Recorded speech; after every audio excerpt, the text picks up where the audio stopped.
I am Dr. Anjaya, Professor of History, Usmania University, from Hyderabad, IGNOU Regional Center.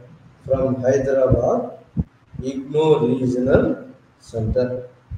ఈ రోజు మన live ఛానల్లో BHIE 141 బుక్లో నుంచి BHIE అనేటువంటి బుక్లో నుంచి ఈరోజు మన లైవ్ ఛానల్లో యూనిట్ నెంబర్ 7 యూనిట్ నెంబర్ 7 ఏంటంటే అది content. Unit number 7 1911 Chinese revolution, Chinese Republican revolution అనేటువంటి 1911 చైనీస్ రెవల్యూషన్ గురించి మనం ఈరోజు ఈ లైవ్ ఛానల్లో మనం డిస్కస్ చేయబోతున్నాం. 1911 doctor Sun Yat Sen revolution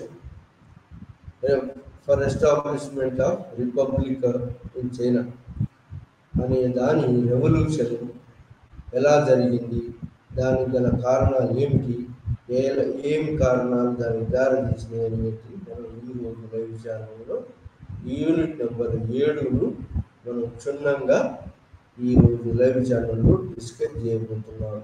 1911 China revolution, Republican revolution గురించి మనం ఈరోజు లైవ్ ఛానల్లో డిస్కస్ చేయబోతున్నాం. అది దానికి గల కారణాలు ఏంటి అంటే 1911 అంటే first decades of the 20th century. 1911 revolution కన్నా ముందు మనకు ఏంటి జరిగిందంటే 1911 కన్నా ముందు మనకు ఈ తైపింగ్ రివోల్ట్ జరిగింది, తర్వాత బాక్సర్ రివోల్ట్ జరిగింది, ఇంకా రీఫార్మ్ మూమెంట్ జరిగింది. కాంగ్యూ రీఫార్మ్ మూమెంట్ జరిగింది. ఆ విధంగా రీఫార్మ్స్ మూమెంట్ జరిగి అయినప్పటికీ కూడా ఈ చైనా మోడర్నైజ్ కాకపోవడం, మళ్ళీ ఈ యొక్క రిఫార్మ్ మూమెంట్ను సప్రెస్ చేయటం, ఇది విదేశీయుల ఇంటర్ఫీరెన్స్ తోటి చైనీస్ గవర్నమెంట్, మంచు గవర్నమెంట్ దాన్ని సప్రెస్ చేసింది. ఇది బాక్సర్ రివోల్ట్ను, టైపింగ్ రివోల్ట్ను సప్రెస్ చేసింది. ఈ విధంగా మరి చైనాలో ఒక సోషల్ ఎకనామిక్ అన్రెస్ట్ మొదలైంది. ఎందుకంటే చైనాలో ఈ యొక్క ఇంపీరియలిస్ట్ యొక్క పెత్తనం పెరిగిపోయింది. ఇంపీరియలిస్ట్ అంటే విదేశీయులు, యూరోపియన్ల యొక్క పెత్తనం పెరిగిపోయి వాళ్ళని ఆర్థిక పరమైనటువంటి రీసోర్సెస్, పోర్ట్స్, మరి మోనోపోలీ ఆఫ్ ట్రేడ్ అంతా వాళ్ళ స్వాధీనంలోకి వెళ్ళిపోయి, సీ పోర్ట్స్ అన్ని వాళ్ళ చేతిలోకి వెళ్ళిపోయి ఎకనామిక్ ఆర్థిక పరమైనటువంటి అన్ని అంశాలు కూడా ఆర్థికంగా చైనాను సంక్షేమంలో పడేసింది. దేనివల్ల? నల్లమందు యుద్ధాల వల్ల. ఇంకేందనుకోండి, మరి నల్లమందు యుద్ధాల తర్వాత ఈ నాన్కింగ్ సంధి, పెకింగ్ సంధి, టియాంగ్స్ అండ్ పెకింగ్ సంధుల ద్వారా ఈ యుద్ధాలకు నష్టపరిహారం చెల్లించడం అయితే, మరి వాళ్ళకు మరి ఈ స్పియర్ ఆఫ్ ఇన్ఫ్లుయెన్సెస్ ప్రాంతాలను వాటికి కేటాయించడంతో యుద్ధ నష్టపరిహారం ఇది యూరోపియన్లకు ఇవ్వడంతో చైనా ఆర్థిక వ్యవస్థ అధోగతి పాలైంది కాకుండా చైనాలో సోషల్ అన్రెస్ట్ కూడా పెరిగింది. ఆర్థిక వ్యవస్థ అధోగతి పాలన కావడంతో సొసైటీలో కూడా unrest, unemployment, population increase, food scarcity, మరి అధిక ధరలు ఆకాశానికి పోవడం, ప్రజలకు వీధి బాధలు అనుభవించడం, సోషల్ అన్రెస్ట్ మొదలైంది. సోషల్ ఎకనామిక్ క్రైసిస్ వచ్చింది. సోషియో ఎకనామిక్ క్రైసిస్, పీజెంట్రీ, మరి వర్తక వ్యాపారులు ఈ మోనోపోలి వల్ల వాళ్ళ కస్టమ్స్ అధికారుల ద్వారా విదేశీయులు వాళ్ళ మీద పన్నులు వేసి ఫోర్స్ఫుల్గా వసూలు చేయడం, నేటివ్ మర్చెంట్స్ మీద. సో ఈ విధంగా చైనా ప్రాదేశిక సమగ్రత, ఇంటిగ్రిటీని క్వశ్చన్ చేస్తూ ఈ విదేశీయులు చైనాలో ఎంటర్ అయి వాళ్ళ యొక్క ప్రభావ మండలాలను ఏర్పాటు చేసుకొని చైనా దేశంలో సోషియో ఎకనామిక్ క్రైసిస్ను సృష్టించారు. ఆ విధంగా పీజెంట్రీ రైతులు మిగతా వాళ్ళు అందరూ కూడా చైనీయుల యొక్క ఆర్టిజాన్ వ్యవస్థ, రైతాంగ వ్యవస్థ ఈతిబాధలకు చైనాలో ఫుడ్ క్రైసిస్ రావటం, మరి వచ్చిన పండించిన పంట మరి విదేశీయుల పరంగా అవటం, మరి బయటికి వెళ్ళిపోవటం, ఈ విధంగా మరి సోషల్ ఎకనామిక్ అన్రెస్ట్ గురైంది చైనా. అలాంటి టైంలో సోషల్ అన్రెస్ట్ గురైన టైంలో నేషనలిస్ట్ ప్యాట్రియాటిక్ భావాలు వెల్లువికి ఒకటి టైపింగ్ రివోల్ట్కు దారితీసింది, రెండవది బాక్సర్ రివోల్ట్కు దారితీసింది. ఈ రెండు రివోల్ట్ను కూడా విత్ హెల్ప్ ఆఫ్ ది మరి ఫారినర్స్ తోటి ఈ రెండు రివోల్ట్స్ కూడా ఈ మంచు గవర్నమెంట్, చైనీయ గవర్నమెంట్ 1644 నుంచి 1911-12 వరకు పరిపాలించిన మంచు గవర్నమెంట్ మరి ఈ రెండు రివోల్ట్ను అణిచివేయటం, మరి ఫారినర్స్కు విదేశీయులకు అండగా నిలబడటం, వాళ్ళు అడిగినట్టు కన్సెషన్స్ ఇవ్వటం, ఆర్థికంగా చైనా మీద ఎక్కువ భారాన్ని మోపటం మంచు గవర్నమెంట్. ఆ విధంగా చైనా దేశంలో సోషల్ ఎకనామిక్ అన్రెస్ట్ మొదలై మరి మంచు గవర్నమెంట్ వ్యతిరేకంగా ఈ యొక్క రివోల్ట్స్ మొదలైనవి. మంచు గవర్నమెంట్కే కాకుండా మరి విదేశీయుల యొక్క పెత్తనం మీద కూడా, విదేశీయుల దోపిడీ మీద కూడా మరి రివోల్ట్స్ మొదలైనవి. ఆ రివోల్ట్స్లలోనే మొట్టమొదటి టైపింగ్ రివోల్ట్ అన్నారు, రెండవది బాక్సర్ రివోల్ట్ అన్నారు, ఇది మూడవ రివోల్ట్ ఏంటంటే 1911 రివోల్ట్. మొత్తం మంచు గవర్నమెంట్ విదేశీయులకు సపోర్ట్ చేసేటువంటి మంచు గవర్నమెంట్కు వ్యతిరేకంగా జరిగి మంచు గవర్నమెంట్ కూలదేయటం ఒకవైపు, మరి ఈ యొక్క ఇంపీరియలిస్ట్ ఇంట్రెస్ట్ను కూడా మరి తొలగించుకోవాలని చెప్పి స్వేచ్ఛ పొందాలనే రివోల్ట్ని 1911 రివోల్ట్, 12 రివోల్ట్ అని చెప్పి అంటారు. అది మరి జరగడానికి గల కారణం ఏంటి అంటే అంతకుముందే ఈ యొక్క టైపింగ్ రివోల్ట్, బాక్సర్ రివోల్ట్ వల్ల మరి ఎకనామిక్ సోషల్ క్రైసిస్ వచ్చిందని చెప్పాను. మరి విదేశీయుల పెత్తనం బాగా పెరిగిపోయి విదేశీయులకు చెల్లించాల్సిన నష్టపరిహారం బాగా చెల్లించాల్సి వచ్చింది. సో దాంతో మరి ఈ చైనా దేశంలో జాతీయ భావాలు, నేషనలిస్టిక్ భావాలు ఆవిర్భవించి చైనా దేశాన్ని మరి ఈ యొక్క ఆర్థిక క్రైసిస్ నుంచి, సోషల్ క్రైసిస్ నుంచి బయటపడేయాలని చెప్పి ఒక ఉద్యమం బయలుదేరింది.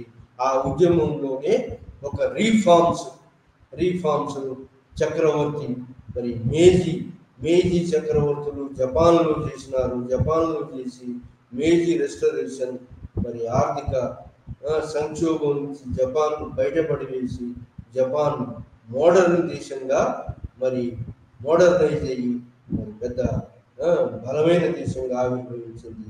ఆ యొక్క పాత్రలోనే, ఆ యొక్క మార్గంలోనే చైనాలో కూడా ఉన్నటువంటి యొక్క మంచు గవర్నమెంట్ మరి అక్కడ ఉన్నటువంటి యొక్క లోకల్ అఫీషియల్స్ తోటి, అక్కడ ఉన్నటువంటి యొక్క ప్రొవిన్షియల్ అఫీషియల్స్ యొక్క తోడ్పాటుతోటి, లోకల్ అఫీషియల్స్ తోడ్పాటుతోటి, మరి ఈ యొక్క కేంద్రంలో ఉన్నటువంటి అఫీషియల్స్ తోడ్పాటు, మరి ప్రావిన్సెస్లో ఉన్నటువంటి యొక్క జెంట్రీ అంటే ల్యాండెడ్ క్లాస్ యొక్క తోడ్పాటుతోటి ఈ యొక్క రీఫార్మ్స్ మొదలైనవి. రీఫార్మ్స్ ఇది ఈ యొక్క చైనా గవర్నమెంట్ రీఫార్మ్స్ ద్వారా మరి ఈ యొక్క చైనాను బలంగా ఆర్థికంగా నెమ్మదిగా మార్పులు తీసుకురావచ్చు, ప్రజల యొక్క స్థితిగతులను మార్చవచ్చు అని జపాన్ మోడల్లో మరి ఈ యొక్క మేజీ చక్రవర్తులు జపాన్లో రీఫార్మ్ జరిపి జపాన్ మోడర్నైజ్ చేశారు.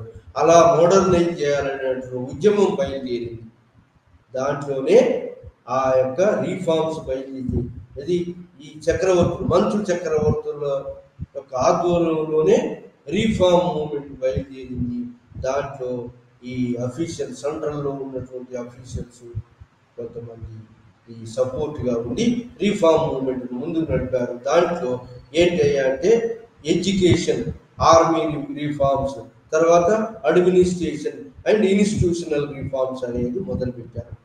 ఈ విధంగా రీఫార్మ్స్ తోటి చైనా దేశాన్ని ఆర్థిక మరి సామాజిక యొక్క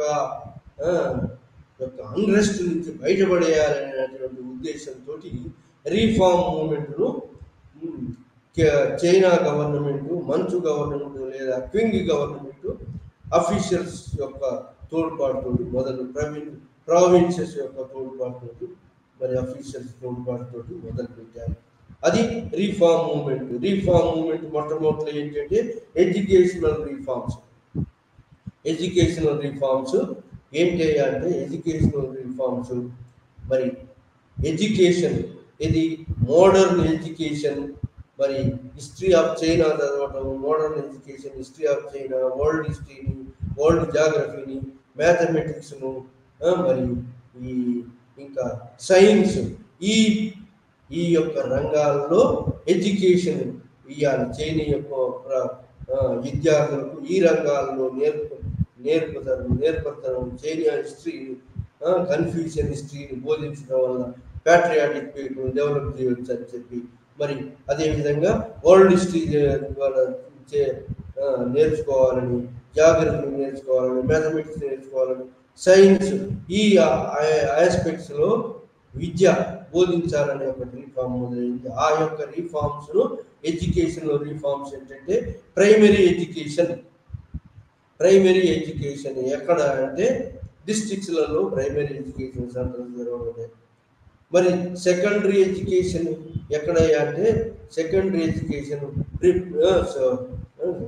ఈ ప్రిపెక్ట్స్ అంటే డిస్ట్రిక్ట్ కన్నా కొంచెం పెద్ద ప్రిపెక్చర్స్లో సెకండరీ ఎడ్యుకేషన్, హైయర్ ఎడ్యుకేషన్, మరి సెకండరీ ఎడ్యుకేషన్, హైయర్ ఎడ్యుకేషన్ ప్రిపెక్చర్లో బోధించడం మొదలుపెట్టారు. సో మరి తర్వాత మరి ప్రావిన్స్లలో collegiate education, hierarchical type of education introduce చేశారు చైనాలో. ఎప్పుడు 1898 కాంగ్యూయి రీఫార్మ్స్ మరి ఎప్పుడైతే విప్లవమైనో ఆ తర్వాత ఈ చైనీయ గవర్నమెంటే ఈ యొక్క రీఫార్మ్స్ను ముందుకు తీసుకుపోవడం మొదలుపెట్టింది. దాన్ని రీఫార్మ్ మూమెంట్ దాంట్లో 3, ఒకటి ఎడ్యుకేషన్ రీఫార్మ్, ఎడ్యుకేషన్ అంతస్తుల వారిగా ఎడ్యుకేషన్, దాంట్లో అంతస్తుల వారి ఎడ్యుకేషన్, దాంట్లో చైనా హిస్టరీ ఆఫ్ చైనా, మరి world history, world geography knowledge, మరి ఇద్దరు mathematics knowledge and science knowledge ఉన్నటువంటి యొక్క అంశాలను ప్రైమరీ లెవెల్లో డిస్ట్రిక్ట్లలో, సెకండరీ లెవెల్లో ఎక్కడ ఈ సెకండరీ లెవెల్లో ఈ యొక్క ప్రిపెక్చర్లలో, తర్వాత మరి హయ్యర్ కాలేజియేట్ లెవెల్లో ప్రావిన్సెస్లో ఎడ్యుకేషన్ ఇన్స్టిట్యూషన్ తెరిచి మరి అక్కడ ఉన్న చైనీయుల ప్రజలకు ఈ యొక్క విద్యా బోధన చేయడం మొదలుపెట్టారు. ఈ యొక్క మోడర్న్ సైన్స్, మరి మ్యాథమెటిక్స్, వీటిలో విద్యా బోధన మొదలుపెట్టి హైరార్కీ అంతస్తుల వారి విద్యా బోధన వివిధ లెవెల్లో బోధించడం, వాటి తోటి ఈ ప్రజలలో ఒక కొత్త అడ్మినిస్ట్రేషన్ రీఫార్మ్ చేయాలి. అడ్మినిస్ట్రేషన్ ఎందుకంటే ఇంతకుముందు ఉన్న అడ్మినిస్ట్రేషన్ మరి పనికి రావట్లేదు కాబట్టి న్యూ అడ్మినిస్ట్రేషన్కు న్యూలీ టాలెంటెడ్ పీపుల్ను క్రియేట్ చేయాలి కాబట్టి న్యూ ఎడ్యుకేషన్ పాలసీని తీసుకొచ్చింది. ఆ న్యూ ఎడ్యుకేషన్ పాలసీనే ఆ యొక్క ఎడ్యుకేషన్ 3 లెవెల్ ఆఫ్ ఎడ్యుకేషన్ను ఇవ్వటం జరిగింది చైనీయ ప్రజలకు.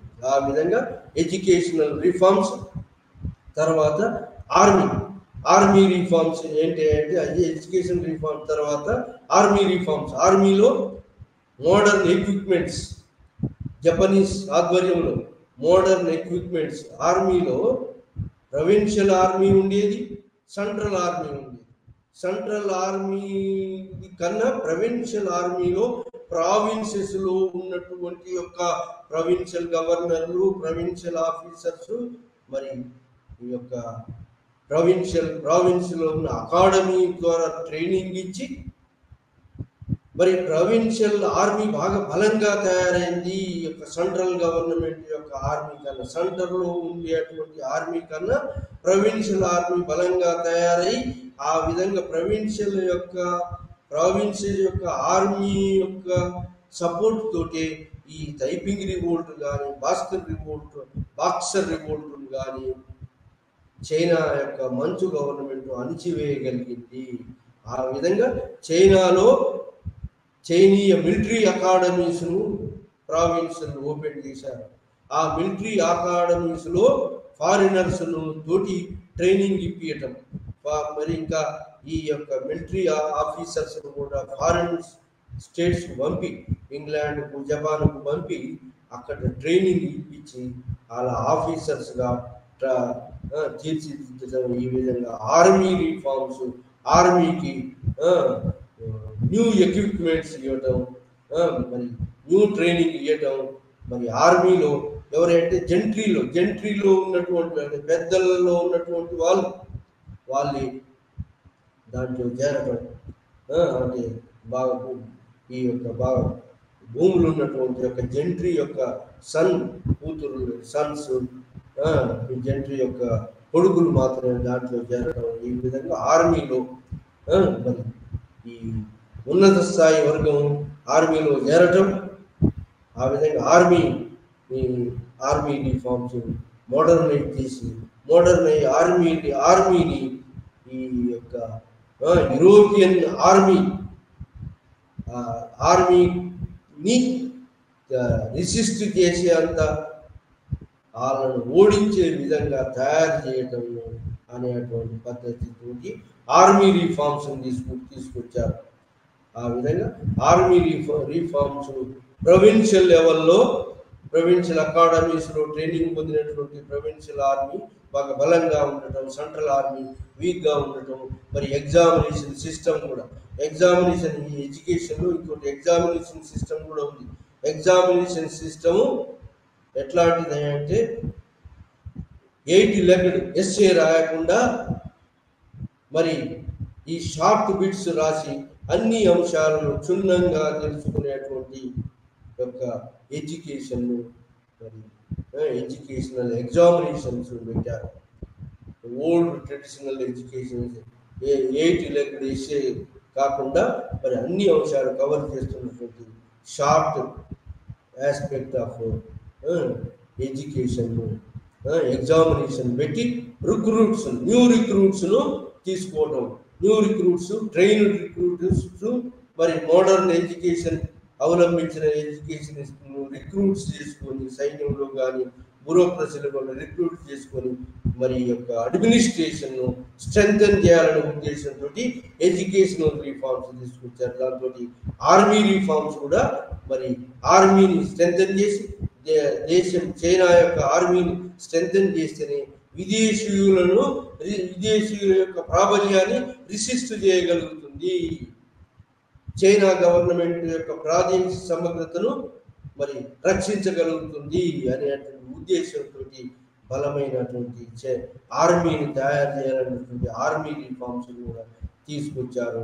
ఆర్మీ రిఫార్మ్స్లలో మరి ఈ యొక్క జెంట్రీ నుంచి పెద్దల నుంచి రిక్రూట్మెంట్, పెద్దల నుంచి ఫ్యామిలీస్ నుంచి రిక్రూట్మెంట్ తీసుకొని వాళ్ళకు ట్రైనింగ్ మోడర్న్ అకాడమీస్ ద్వారా, ప్రావిన్సెస్లో ఉండే అకాడమీస్ ద్వారా పర్ఫెక్ట్ ట్రైనింగ్ ఇచ్చి ఆర్మ్స్ అమ్యునిషన్ ఇచ్చి మరి వాళ్ళను రివోల్ట్స్, రెబలియన్స్ మరి అన్నిటి అణిచివేసేటువంటి తర్బీతు మోడర్నైజ్ ఆర్మీని తయారు చేయడం మొదలుపెట్టారు. దాన్ని ఆర్మీ రిఫార్మ్స్ అంటారు. ఆ విధంగా ప్యాట్రియాటిక్ ఫీలింగ్, నేషనలిస్టిక్ భావాలతోటి ఆర్మీని తయారు చేశారు. అది కాకుండా ఆర్మీ రిఫార్మ్స్ కాకుండా అడ్మినిస్ట్రేషన్ అండ్ ఇన్స్టిట్యూషనల్ రిఫార్మ్స్. అడ్మినిస్ట్రేషన్లో ఏంటి, ఈ యొక్క చైనా మంచు గవర్నమెంట్ అనేది ఆల్రెడీ 1644లో వచ్చింది. 1912 దాకా పరిపాలించింది, 11-12 దాకా పరిపాలించింది మంచు గవర్నమెంట్. ఈ మంచు గవర్నమెంట్ అనేది ఏంటి అంటే క్వింగ్ గవర్నమెంట్ ఆర్ మంచు గవర్నమెంట్ మంచూరియా నుంచి వచ్చినటువంటిది. కాబట్టి మంచూరియా అనేది చైనాలో బాగా ఉత్తర భాగంలో, ఈ ఉత్తర ఈశాన్య భాగంలో బాగా వెలివేయబడినటువంటి యొక్క ప్రాంతము ఈ యొక్క మంచూరియా అనే ప్రాంతం. ఆ ప్రాంతము నుంచి వచ్చినటువంటి వాళ్ళే ఈ క్వింగ్ చక్రవర్తులు లేదా మంచు చక్రవర్తులు, మంచు రాజులు. వీళ్ళను ఈ చైనీయులు మెయిన్ ల్యాండ్ దక్షిణాది వాళ్ళు, ముఖ్యంగా మరి యాంగ్సీ రివర్ వ్యాలీ వాళ్ళు, మధ్య చైనీయులు అందరూ కూడా వీళ్ళు విదేశీయులుగా భావించే వాళ్ళు. ఎందుకంటే మంచు అనే ప్రాంతం కొంచెం వెలివేయబడ్డట్టు ఉంటుంది చైనాలో. కాబట్టి వీళ్ళు నేటివ్స్గా భావించకుండా విదేశీయులుగా భావించడం మొదలుపెట్టారు. కాబట్టి ఈ యొక్క మంచు గవర్నమెంట్ యొక్క మొదటి నుంచి కూడా మంచు గవర్నమెంట్ అంటే చైనాలో, మధ్య చైనాలో, దక్షిణ చైనాలో మంచూరియా మీద, మంచు గవర్నమెంట్ మీద అది విదేశీయుల యొక్క స్థాపన వల్ల వచ్చినటువంటి గవర్నమెంట్ అనే చులకన భావం మొదటి నుంచి దక్షిణ చైనా, మధ్య చైనా యొక్క భూభాగంలో ఉన్న ప్రజలలో ఉన్నది. మరి దానికి తోడు ఆ మంచు గవర్నమెంట్ ఏంటి అంటే అక్కడ ఈ కొత్త కొన్ని ఉద్యోగాలు, రిజర్వ్డ్ పోస్టులని కొన్ని పోస్టులు మంచూరియా ప్రాంతం వాళ్ళకే అలాట్ చేసేవాళ్ళు, కొన్ని రిజర్వ్ పోస్టు. అలాంటి యొక్క వెసులుబాటు మంచు గవర్నమెంట్ యొక్క పరిపాలనలో ఉన్నది. మంచూరియాలో జన్మించినటువంటి వాళ్ళకి కొన్ని కొత్త పోస్టులు క్రియేట్ చేసి ఇవ్వటము, రిజర్వ్ కోటా అనే కోటా ఉంచటం. దీనికి కూడా మధ్య చైనాలో మరి దక్షిణ చైనాలో వ్యతిరేకత వచ్చింది. ఆ విధంగా దాంట్లోనే కాకుండా ప్రొవిన్షియల్ అధికారులలో కూడా, ప్రావిన్సెస్ ఉన్న ప్రజలలో కూడా వ్యతిరేకత వచ్చింది మంచూలు చేసేటువంటి రిజర్వ్డ్ పోస్ట్ అనేటువంటివి దాంతో.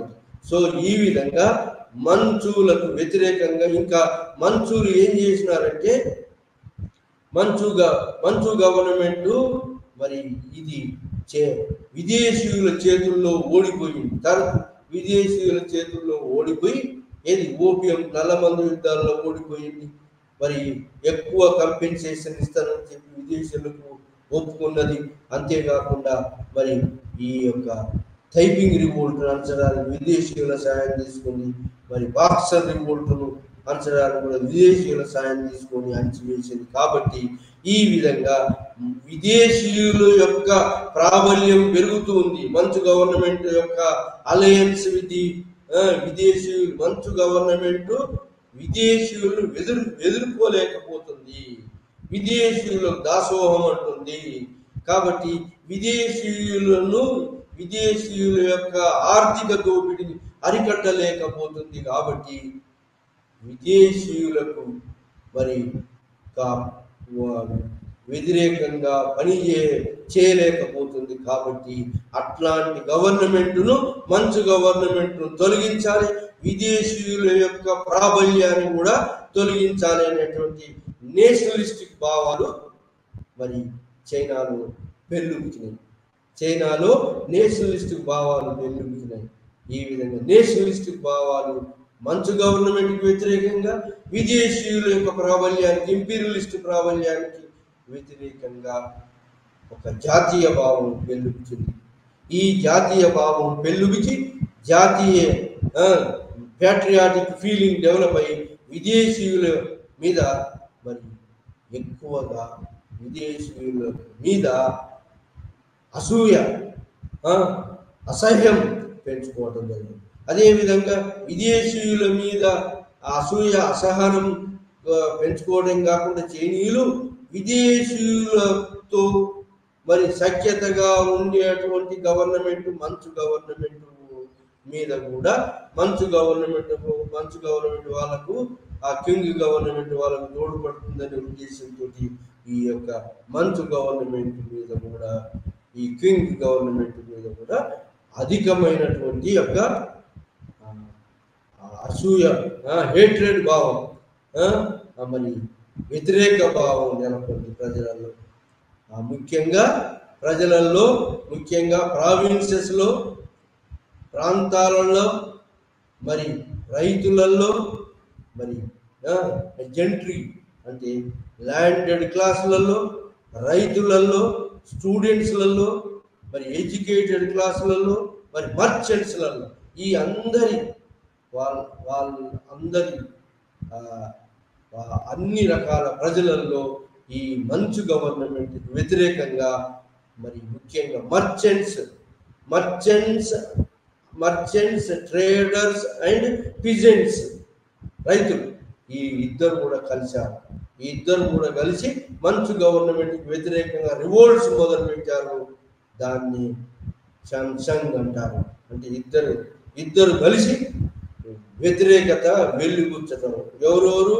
Merchants and peasants. దీన్ని షన్షంగ్ మూమెంట్ అంటారు. ఈ విధంగా మూమెంట్ చేసి వాళ్ళు వ్యతిరేకమైనటువంటి యొక్క మూమెంట్ను మొదలుపెట్టారు. ఎవరెవరు? మర్చెంట్స్ అండ్ మరి రైతులు. ఆ విధంగా చైనీయ దేశంలో మరి మర్చెంట్స్, మరి వర్తక వ్యాపారులు, మరి రైతులు, మరి ఇది దేశీయ భావము, ప్యాట్రియాటిక్ భావం, జాతీయ భావంతో మరి యొక్క వ్యతిరేకత, మంచు గవర్నమెంట్కు వ్యతిరేకత మొదలైంది.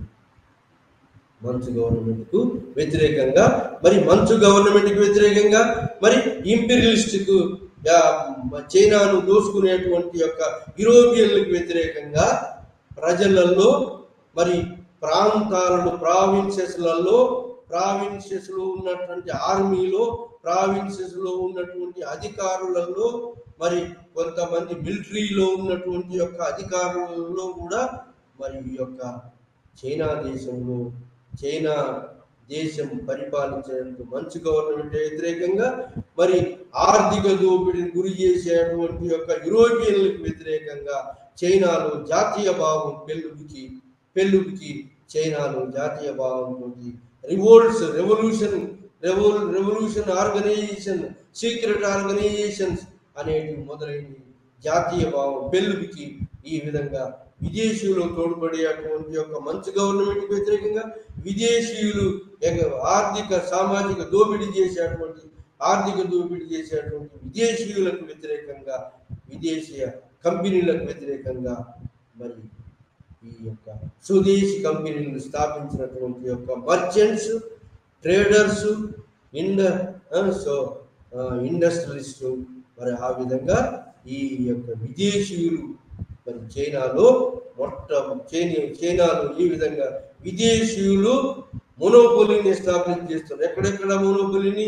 రైల్వేస్లో మోనోపోలీని, మైనింగ్స్లో మోనోపోలీని, మైనింగ్స్లో, మరి అదర్ ఇండస్ట్రీస్లో మోనోపోలీని మరి వాళ్ళని గుత్తాధిపత్యం మొదలు పెట్టారు. ఎవరు? European companies.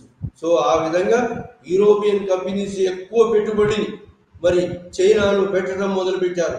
చైనాలో వివిధ రంగాల్లో, ఏది రైల్వేస్లలో, కమ్యూనికేషన్లలో, మరి మైనింగ్ ఇండస్ట్రీలో, కోల్ మైన్స్లలో, మరి అదర్ ఇండస్ట్రీస్లో వాళ్ళు విదేశీయులు పెట్టుబడి పెట్టి వాళ్ళ డామినేషన్ ఎస్టాబ్లిష్ చేసుకోవడం మొదలుపెట్టారు. దానికి మంచు గవర్నమెంట్ నిమ్మకు నీరు వచ్చినట్టుగా దానికి పెద్దగా మరి వ్యతిరేకత చైనా ప్రజలలో వెల్లుగుతున్నప్పటికీ సరైన చర్యలు తీసుకోకపోవడం, మరి మంచు గవర్నమెంట్ తీసుకునే స్థితిలో కూడా లేకుండా ఉండటం, మరి వార్ ఇండిమినిటీ, యుద్ధ నష్టపరిహారం విదేశీయులు చెల్లించడం, కంటిన్యూస్గా ఆర్థిక అస్థిరతకు గురి కావటం, మరి విదేశీయులను కట్టడి చేయలేకపోవటం, ఈ మంచు గవర్నమెంట్ యొక్క పరిపాలనను సమూలంగా పరిపాలనను అడ్మినిస్ట్రేషన్ మరి రీఫార్మ్ చేయాలనేటువంటి ఒక మొదలైంది. ఆ విధంగా reforms in education, reforms in army, reforms in administration and institutions, reforms in administration ఎలా ఎడ్యుకేషన్ సిస్టము, ఎగ్జామినేషన్ సిస్టము మార్చి ఈ అడ్మినిస్ట్రేషన్లో రీఫార్మ్స్ తీసుకురావాలని చెప్పి మొదలుపెట్టారు. రీఫార్మ్స్, అడ్మినిస్ట్రేషన్లో రీఫార్మ్స్ అంటే ఎలా అంటే ఇంత ముందున్నటువంటి ఉద్యోగస్తులను రిక్రూట్ చేసేటువంటి 8 legged examination, 8 legged essay examination తొలగించి మరి ఇంకొక నూతన సిలబస్ను మరి మొదలు సిలబస్ తోటి ఈ టెక్నికల్ మరి ఈ యొక్క మోడర్న్ ఎడ్యుకేషన్ ఇంటర్వ్యూ చేసి ఆ ఎడ్యుకేషన్ డెవలప్ చేయాలనేటువంటి ఉద్దేశంతో ఈ యొక్క ఈ ట్రెడిషనల్ ఎడ్యుకేషన్కి వ్యతిరేకంగా మరి ఈ యొక్క మోడర్న్ ఎడ్యుకేషన్ ఇంట్రడ్యూస్ చేయడం, ఆ విధంగా టెక్నికల్ ఎడ్యుకేషన్, సైంటిఫిక్ ఎడ్యుకేషన్ ప్రజలకు ఇవ్వటం, దాంతో మరి ఈ చైనా ప్రజలలో ఒక రకమైనటువంటి ఒక ఎడ్యుకేషనల్ రిఫార్మ్స్, మిలిటరీ రిఫార్మ్స్, ఇవన్నీ కూడా అడ్మినిస్ట్రేషన్ రిఫార్మ్స్కు కావలసిన రిఫార్మ్స్లలో పనిచేసేటువంటి ఉద్యోగులను తయారుగా చేసుకుని రిక్రూట్మెంట్కు సరైన ప్రజలను సరైన విద్యార్థులు దొరికేటట్టుగా చేసుకోవడం కోసం చేసుకొని ఆ విధంగా ఈ అడ్మినిస్ట్రేషన్ రిఫార్మ్స్ను మేజీ చక్రవర్తులు ఎట్లయితే చేశారో, మేజీ చక్రవర్తుల యొక్క అడుగుజాడల్లోనే ఈ అడ్మినిస్ట్రేషన్ రిఫార్మ్ చేయాలి. దాంట్లో ముఖ్యమైనది అడ్మినిస్ట్రేషన్ రిఫార్మ్స్ ఏంటి అంటే parliamentary form of government and parliament at centre and local self-government at provincial level. So parliament at center, local self-government at provinces, ultimately parliamentary form of democracy introduce cheyali అనేటువంటి administration reforms, institutional changes తీసుకురావాలి.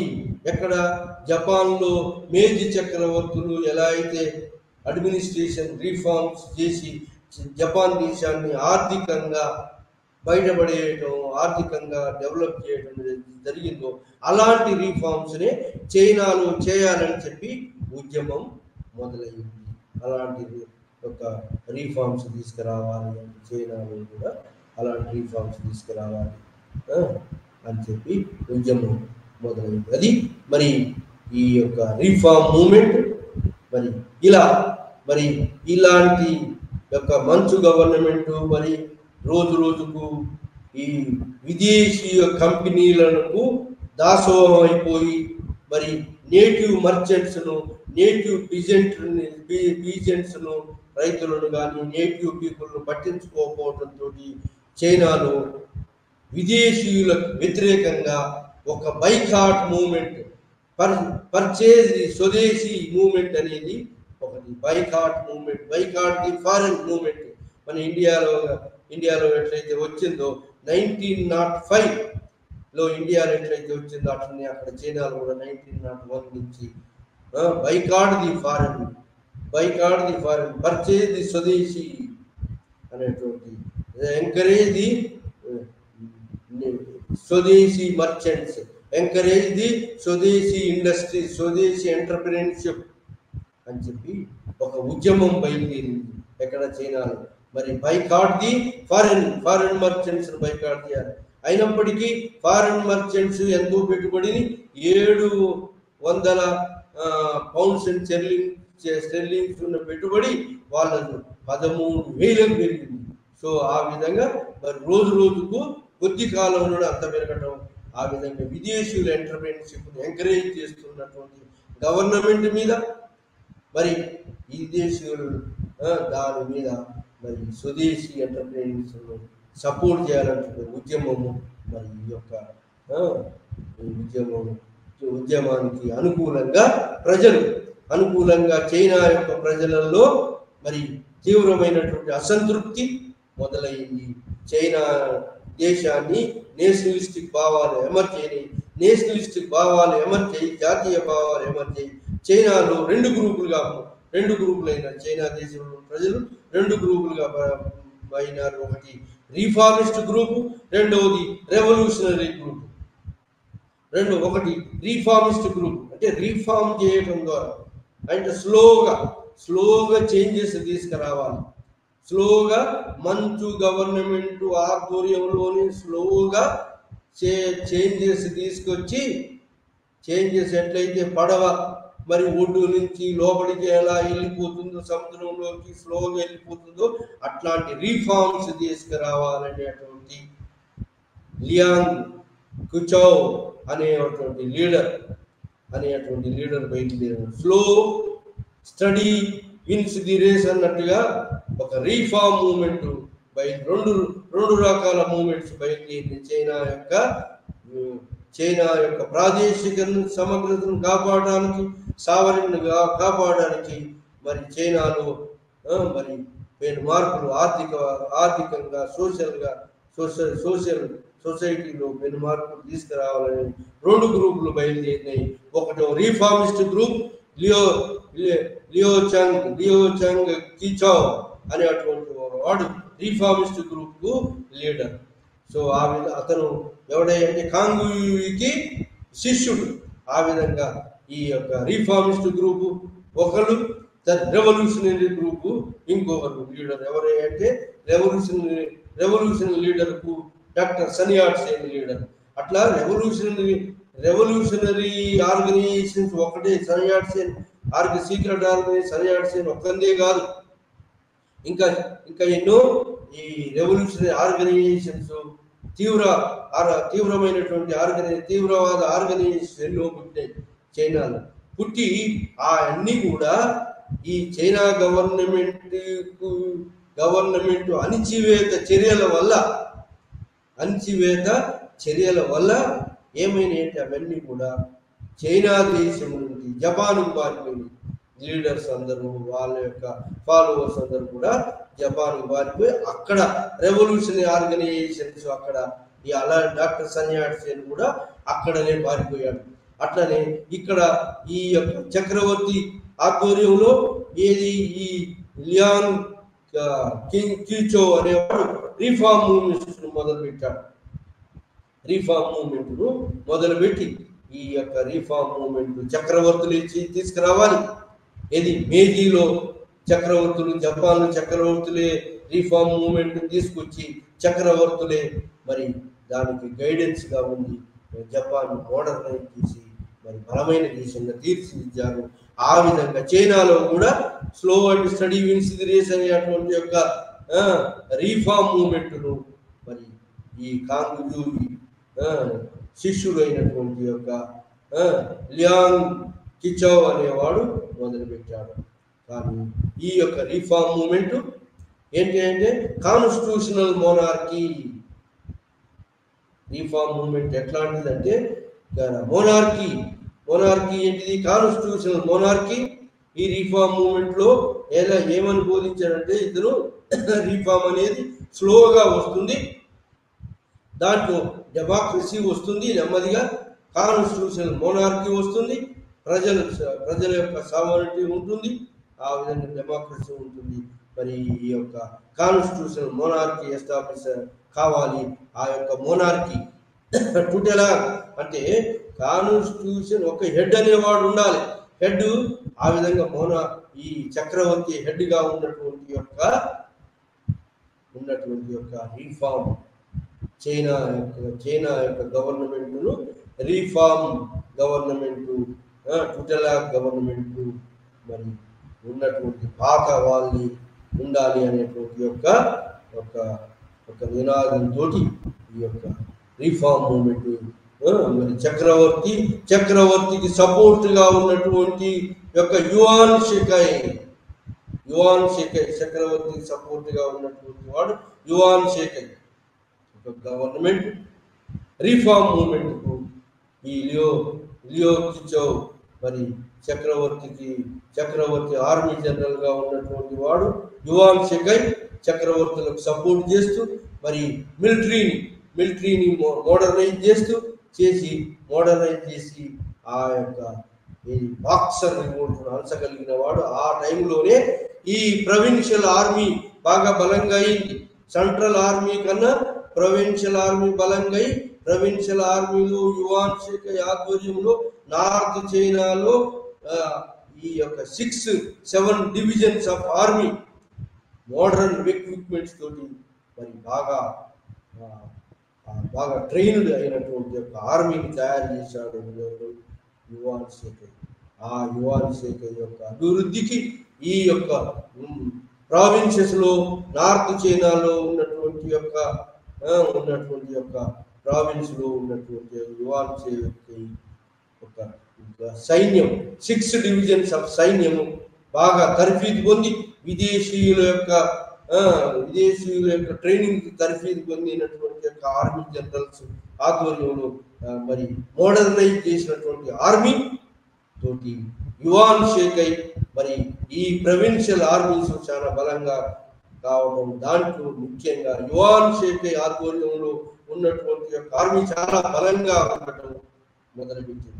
ఆ విధంగా చక్రవర్తి ఆధ్వర్యంలో reform movement మొదలైంది.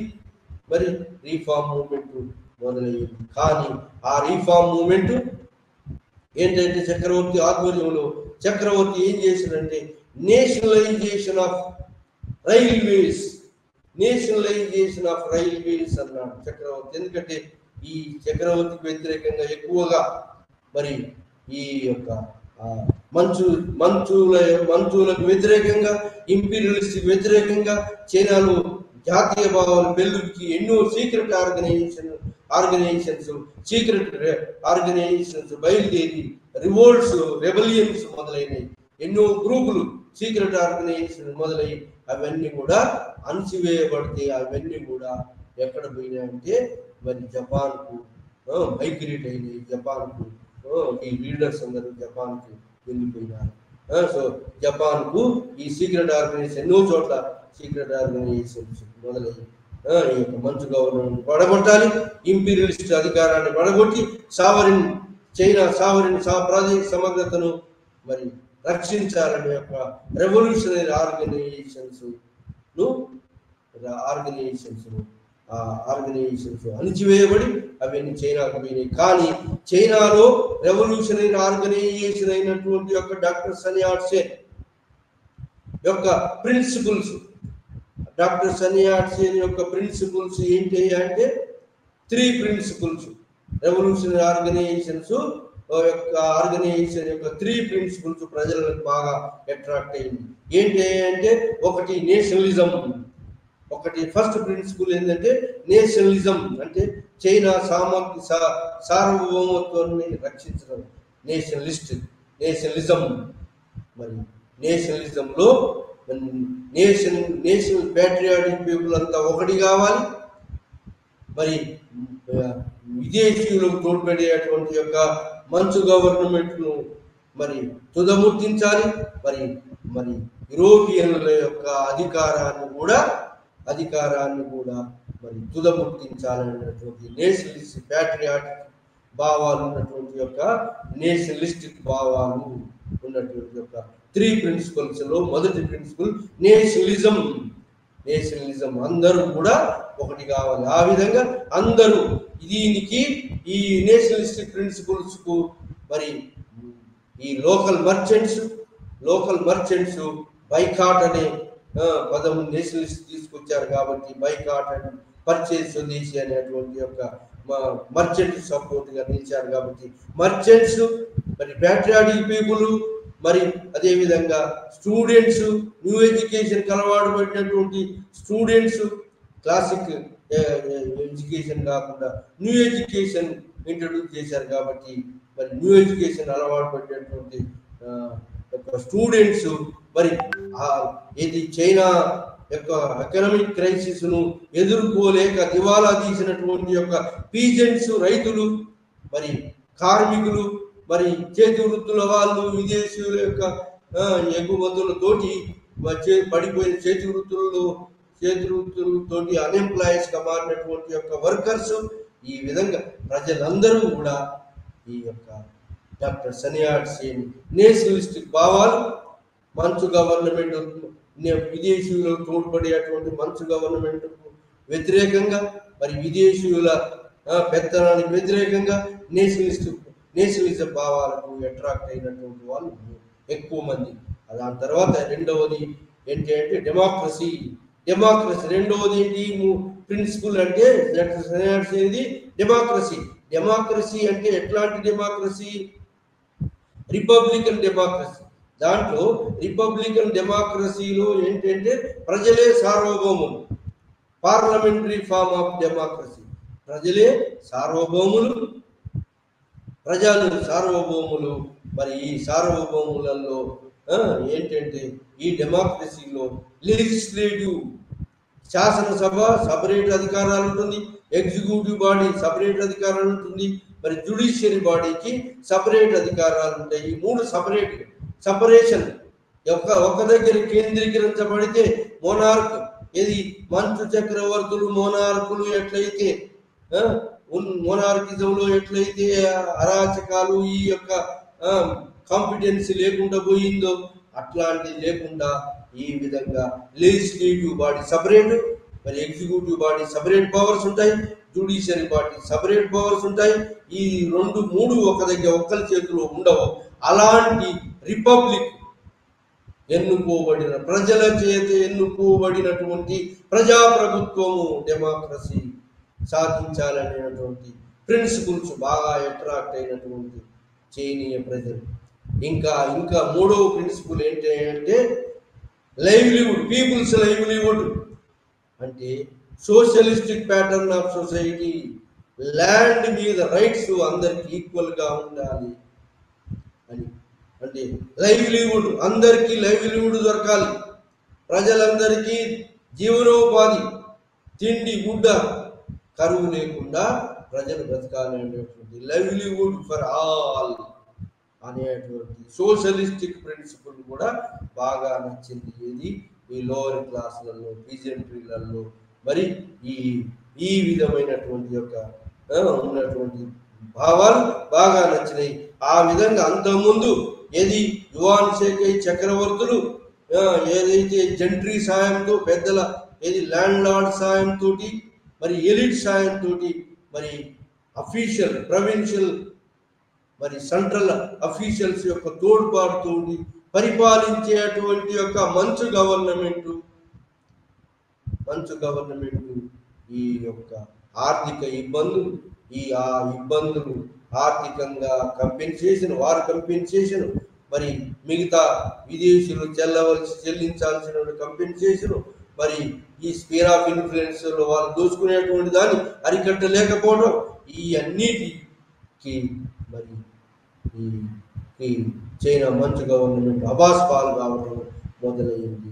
So దానికి వ్యతిరేకంగా దాని ఆధ్వర్యంలో రిఫార్మ్ జరగాలి అని అనుకుంటే అది మరి సో అలా జరగకపోవటము, మంచు గవర్నమెంట్ విదేశీయులను అరికట్టలేకపోవటము, స్వదేశీ మర్చెంట్స్ను ఎంకరేజ్ చేయకపోవటం, స్వదేశీ ఎంటర్ప్రీనర్స్ సపోర్ట్ చేయకపోవటం, మరి బైకాట్ మూవ్మెంట్ విదేశీ వస్తువులకు వ్యతిరేకంగా బైకాట్ మూవ్మెంట్, నేషనలిస్టిక్ మూవ్మెంట్ చైనాలో బాగా బలంగా రావటం, చైనాలో బలమైన boycott movement, nationalistic movement, boycott the foreign movement రావటం, ముఖ్యంగా జపాన్ ఇంపీరియలిజం వ్యతిరేకంగా జపనీస్ గూడ్స్ను మర్చెంట్స్ తగలబెట్టడం, మర్చెంట్స్ మరి షాపులన్నింటినీ కూడా ఆ గూడ్స్ను బయట తీసి తగలబెట్టడం, ఆ విధంగా మర్చెంట్స్ స్వదేశీ ఎంటర్ప్రీనియర్స్ కొన్ని రైల్వేస్లలో స్వదేశీ వాళ్ళు కూడా పెట్టుబడి పెట్టారు,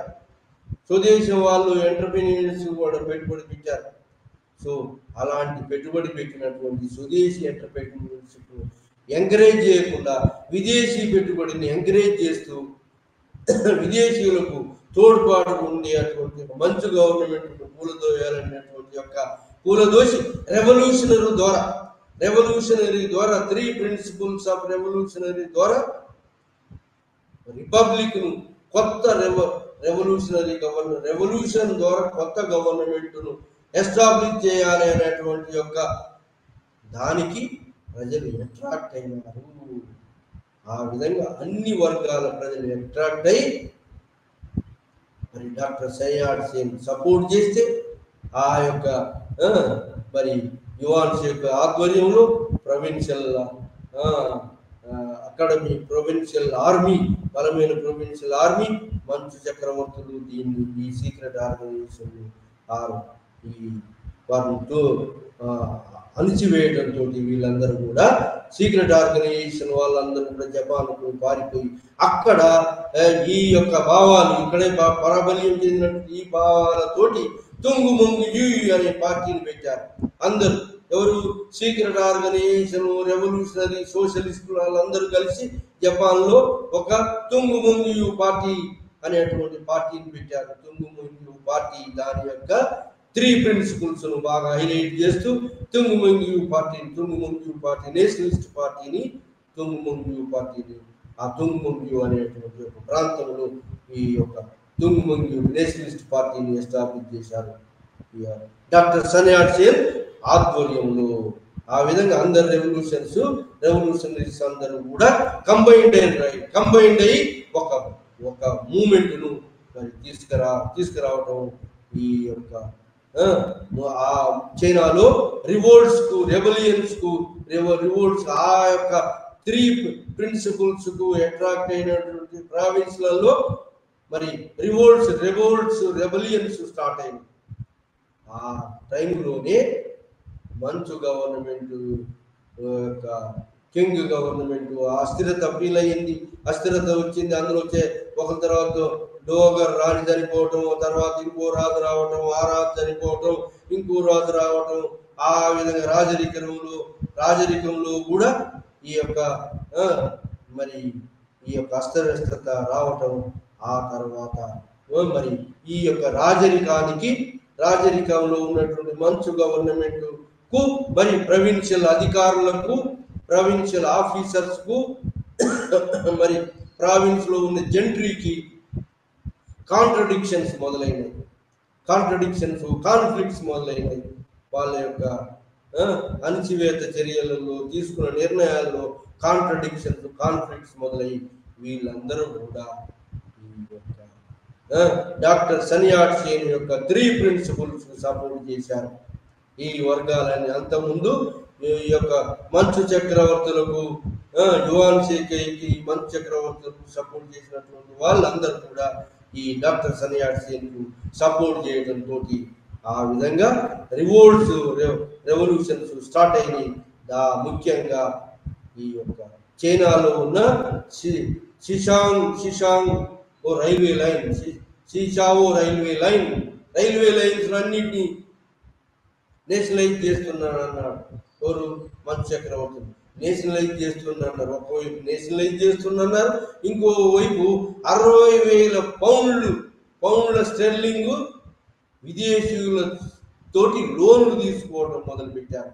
అంటే ఏంది? విదేశీయుల యొక్క రైల్వేలను నేషనలైజ్ చేస్తున్నారు. కానీ ఇంకొక వైపు మరి ఈ యొక్క విదేశీయుల నుంచి 60,000 పౌండ్ల స్టెర్లింగ్ లోన్ తీసుకోవడం మొదలు పెట్టారు. అంటే ఏంది? ఈ విదేశీ రైల్వే లైన్ను మరి నేషనలైజ్ చేయడం కాదు, ఈ యొక్క లోకల్ ఎంటర్ప్రెన్యూర్స్ అంటే జాతీయ మర్చెంట్స్ వాళ్ళు ఉమ్మడిగా పెట్టుబడి పెట్టి షిషాంగో రైల్వే లైన్, షిషాంగో అనే ప్రావిన్స్ లో రైల్వే లైన్ నిర్మాణం చేసే దాన్ని జాతీయం చేసుకోవడం. అంటే లోకల్ మర్చెంట్స్ ఎంటర్ప్రెన్యూర్షిప్ తోటి నిర్మితమైన రైల్వేను నేషనలైజ్ చేయటం, నేషనలైజ్ చేసి దాని నష్టపరిహారం ఇస్తారని చెప్పడం, దాని నష్టపరిహారం కూడా చాలా తక్కువగా ఇస్తారని అనటం, దాంతో రివోల్ట్స్ మొదలైనవి. అక్కడ షిషాంగో రైల్వే లైన్, ప్రొటెక్ట్ ది షిషాంగో రైల్వే లైన్ అనే దానికి ఒక స్లోగన్ తోటి కొత్త రివోల్ట్స్ మొదలైనవి. ఆ రివోల్ట్స్ 40,000 మంది ప్రొటెస్ట్ వాళ్ళు చనిపోవడం జరిగింది. ఆ విధంగా మరి షిషాంగోలో మొదలై తర్వాత ఊచాంగ్ ప్రావిన్స్ వాళ్ళు మొత్తం ఆ ప్రావిన్స్ వాళ్ళు దాని స్వతంత్రాన్ని ప్రకటించుకుని ఇండిపెండెన్స్ ప్రకటించుకున్నారు మంచు గవర్నమెంట్ వ్యతిరేకంగా. అట్లనే ఈ యొక్క ప్రావిన్సెస్ మరి సెంట్రల్ అధికారానికి వ్యతిరేకంగా ప్రావిన్స్లో ఉన్న జెంట్రీ, ప్రావిన్స్లో ఉన్న మర్చెంట్స్, ప్రావిన్స్లో ఉన్న ఆర్మీ, ప్రావిన్స్లో ఉన్న స్టూడెంట్స్, మళ్ళీ అన్ని ప్రావిన్స్లో ఉన్న పీజెంట్స్ అందరూ కలిసి ప్రొవిన్షియల్ ఇండిపెండెన్స్ను ప్రావిన్సెస్ ఇండిపెండెన్స్ డిక్లేర్ చేసుకున్నారు. ప్రావిన్సెస్ అన్ని కూడా దాదాపుగా ఇండిపెండెన్స్ డిక్లేర్ చేసుకునే అందరి ప్రజల సహకారంతో. ఆ విధంగా ప్రావిన్షియల్ ఆర్మీ కోఆపరేషన్ తోటి, ప్రావిన్షియల్ నిరుద్యోగుల కోఆపరేషన్, స్టూడెంట్స్ కోఆపరేషన్, మరి రైతుల కోఆపరేషన్, మరి మర్చెంట్స్ కోఆపరేషన్, మరి ఆ ట్రేడర్స్ మర్చెంట్స్ కోఆపరేషన్ తోటి అన్ని రకాల ప్రొవిన్షియల్ ఆర్మీ, మిలిటరీ, ఉద్యోగస్తుల కోఆపరేషన్ తోటి ప్రావిన్సెస్ ఇండిపెండెన్స్ డిక్లేర్ చేసుకోవడం జరిగింది. దానికి మంచు గవర్నమెంట్ యువాన్ షేక్ ఆధ్వర్యంలో మరి పెద్ద మొత్తంలో సైన్యాన్ని పంపటం మొదలుపెట్టింది.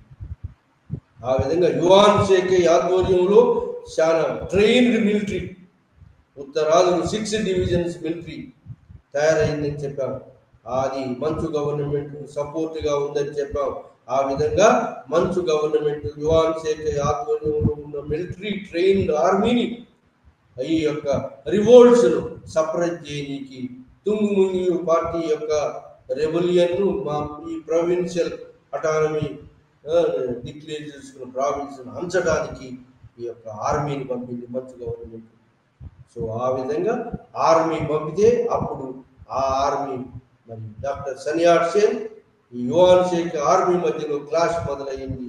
ఆ విధంగా 1911లో doctor Sun Yat Sen Yuan Shikai army ఈ యొక్క ఎంపరర్ ఆర్మీని నడిపించేటువంటి యువాన్ షేక్, మరి రెవల్యూషనరీ ఆర్మీని నడిపేటువంటి డాక్టర్ సన్యాట్ సేన్ ఇద్దరు హోరాహోరీగా పోరాటం మొదలయ్యింది. ఈ పోరాటంలో ఎంతో మంది ప్రాణాలు కోల్పోవడం మొదలయ్యింది. కానీ దాని కాంప్రమైజ్గా ఏం చేశారంటే దానికి డాక్టర్ సన్యాట్ సేన్ రిపబ్లిక్ కాకుండా డాక్టర్ సన్యాట్ సేన్ అధ్యక్షులుగా ఉండాలనేటువంటి యొక్క ప్రతిపాదన వచ్చింది. అట్లనైతేనే రెవల్యూషనరీ ఆర్మీ గెలుస్తుంది అని చెప్పి డాక్టర్ సన్యాట్ సేన్ అధ్యక్షతన, president of doctor Sun Yat Sen అధ్యక్షతన రెవల్యూషనరీ ఆర్మీ అందరి చైనీయ ప్రజల యొక్క తోడ్పాటుతో ఆర్మీ మొదలై మరి ఈ యొక్క యువాన్ షేక్ ఆర్మీని మరి ఈ యొక్క చక్రవర్తి క్వీన్ గవర్నమెంట్ యొక్క ఆర్మీని ఎదుర్కోవడం మొదలుపెట్టింది. ఈ విధంగా మరి లాట్ ఆఫ్ బ్లడ్ షెడ్ యుద్ధం మొదలైంది ఈ యొక్క రెవల్యూషనరీస్కు అండ్ మంచు చక్రవర్తులకు. దానితో ఈ యొక్క డాక్టర్ సన్యాట్ సేన్ ఈ యుద్ధాన్ని తప్పించాలనే యొక్క ఉద్దేశంతో మరి డైలాగ్ డిస్కషన్ మొదలుపెట్టారు. యువాన్ షేక్ తోటి డైలాగ్ డిస్కషన్ మొదలుపెట్టి ప్రెసిడెంట్గా ఉన్నటువంటి యొక్క చైనా రిపబ్లికన్ మొదటి ప్రెసిడెంట్గా, డెమోక్రటిక్ మొదటి ప్రెసిడెంట్గా ఉన్నటువంటి డాక్టర్ సన్యాట్ సేన్ తన యొక్క ప్రెసిడెన్షిప్ను వదులుకొని యువాన్ షేక్ ప్రెసిడెంట్గా ఒప్పుకొని మంచు గవర్నమెంట్ను మా రాజరికాన్ని మొత్తం తుదముట్టించాలనేటువంటి కాంప్రమైజ్కి వచ్చారు ఇద్దరు. ఆ విధంగా యువాన్ షేక్ ప్రెసిడెంట్గా మారి డాక్టర్ సన్యాట్ సేన్ తన ప్రెసిడెన్షిప్ రాజీనామా చేసి ప్రెసిడెన్షిప్ త్యజించి యువాన్ షేక్ ప్రెసిడెంట్ ఆధ్వర్యంలో ఫస్ట్ టైం 1912లో 1911 రెవల్యూషన్ 12లో సక్సెస్ఫుల్ రెవల్యూషన్గా మారింది. ఈ విధంగా 1911 రెవల్యూషన్ డాక్టర్ సన్యాట్ సేన్ పదవి త్యాగం చేసి యువాన్ షేక్ ప్రెసిడెంట్గా నేషనలిస్ట్ గవర్నమెంట్ ఏర్పడింది. ఇది 1912 రివోల్ట్ 1912లో 11 రివోల్ట్ సక్సెస్ అయింది. 1911 రెవల్యూషన్ సక్సెస్ అయి 1912లో డాక్టర్ సన్యాట్ సేన్ ప్రెసిడెన్షిప్ త్యాగం చేసి యువాన్ షేఖ్ని ప్రెసిడెంట్గా అంగీకరించి రాజరిక వ్యవస్థను తొలగించి ప్రజాస్వామ్య ప్రభుత్వము ఏది డాక్టర్ సన్యాట్ సేన్ 3 ప్రిన్సిపల్స్కు అనుకూలమైనటువంటి యొక్క ప్రజాప్రభుత్వం ఏర్పాటు జరిగింది. అదే nationalistic government Yuan Shikai republican government ఏర్పాటైంది. 1912లో రిపబ్లికన్ గవర్నమెంట్ మొదలు యువాన్ షేఖ్ అధ్యక్షతన రిపబ్లికన్ గవర్నమెంట్ ఏర్పాటైంది. అది 1911 రెవల్యూషన్. మరి ఈ ఇన్ని మలుపులు తిరిగి 1911 రెవల్యూషన్ సక్సెస్ అయ్యింది. ఈ విధంగా చైనాగా మంచు గవర్నమెంట్కు వ్యతిరేకమైనటువంటి యాంటీ మంచు, మరి యాంటీ ఇంపీరియలిజం, విదేశీయులకు వ్యతిరేకంగా మంచు గవర్నమెంట్కి వ్యతిరేకంగా జరిగినటువంటి తిరుగుబాట్లలో టైపింగ్ తిరుగుబాటు, బాక్సర్ తిరుగుబాటు ఇవన్నీ జరిగినాయి. దాంతో చైనా ప్రజలలో అవేక్నింగ్, మరి modern education, modern administration institutions రావడంతో ఈ యొక్క అవేకనింగ్ కాన్షియస్నెస్ వచ్చి 1911లో వచ్చినటువంటి రెవల్యూషన్ సక్సెస్ అయ్యింది. అందరు ప్రజలు కూడా దానికి అట్రాక్ట్ అయ్యి ఆ 1911 రెవల్యూషన్ సక్సెస్ అయ్యింది.